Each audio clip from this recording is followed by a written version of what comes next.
Okay, folks, today we're testing this 1965 Chevrolet full-size AM/FM radio. This is a real deal AM/FM radio for a 65 Impala, Caprice, Biscayne, and probably a few others I'm missing. But the model number is 986101, as you can see there. And this was quite the rare radio. The AM/FM had only been out for a few years when this came out, and they were quite rare. And the reason being is first of all, they were really expensive, and secondly, there just wasn't that many FM stations in 1965. Most of them were in big cities, but if you lived in the country or anywhere rural, there just wasn't much available. So not very many people were willing to pony up the dough to buy an AM/FM radio when it did them no good at all. Anyway, really cool radio. Let me show you the underside. So if you see that little round plug there in the back, that's a multiplex eliminator plug. And what that does is it allows this radio to be used as a single channel mono radio. Now, there's also a stereo multiplex adapter that was an option in this year.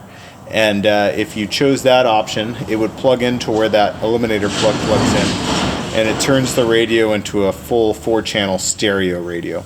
So something that might be worth looking into. I have one on auction right now, so you could check that out if it's still available. If not, if you are looking for one, I may have another one on the shelf that I could set up for you. Anyway, AM/FM radio, it's in really good shape. You'll see more in the pictures, but the case is really nice. There's no major corrosion or dents or anything like that. The face is quite nice. The chrome and all is nice. There's paint that's peeling here and there, as you can see. I left it the way it is just because a lot of people want a survivor piece that matches the rest of the car. If you did want to paint it, it wouldn't be a huge deal. You just paint it, mask off the lens or whatever you need to mask off, and then hit steel wool on the chrome or lacquer thinner or something to make the bright areas show back up. Anyway, the AM/FM flip dial. Oh, and the other thing is the radio is missing the AM indicator. It's a little inset deal here. I think you can get them replacement now, but I didn't really see the point since most guys are going to have it on FM all the time anyway. Very few people use AM. That's why you're getting an AM/FM, right? So if it's slid over here, you would never see anyway. Anyway, the AM/FM flip dial fully flips from AM to FM. The lens is nice and clear. There's no cracks or anything like that. The needle is quite bright. All the push buttons look really nice. Just a nice radio in general. And we're going to test it today. We have it hooked up to a 12 volts power supply, the correct 8 ohm speaker, and an antenna. And before we get started, I should tell you that my reception where I live here is pretty weak from the center of the dial on down on the FM, or AM band rather. And that's because, first of all, we're in a steel building here, which blocks the AM signal. And secondly, we're deep in a valley. And both of those things together just make for a really weak AM signal down deep on the dial. So that's not the fault of the radio, but just where I live here. So here we go.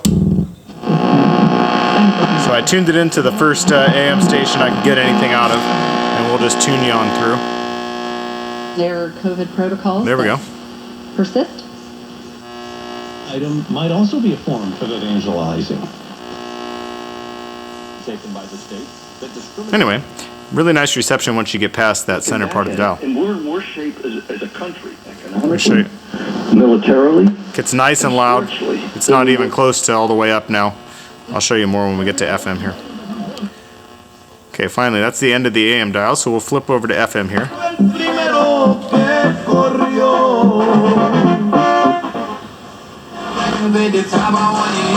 Let me show you that there's no crackling or anything when you adjust the volume.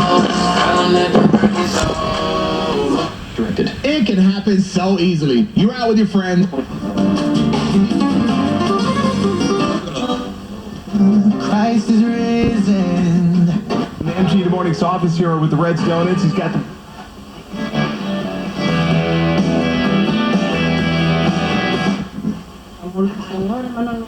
Just really nice. Otra promesa grande en el momento. We're joined by other performers to help fill out.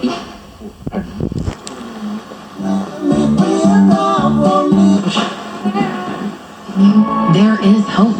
Regeneration meets every...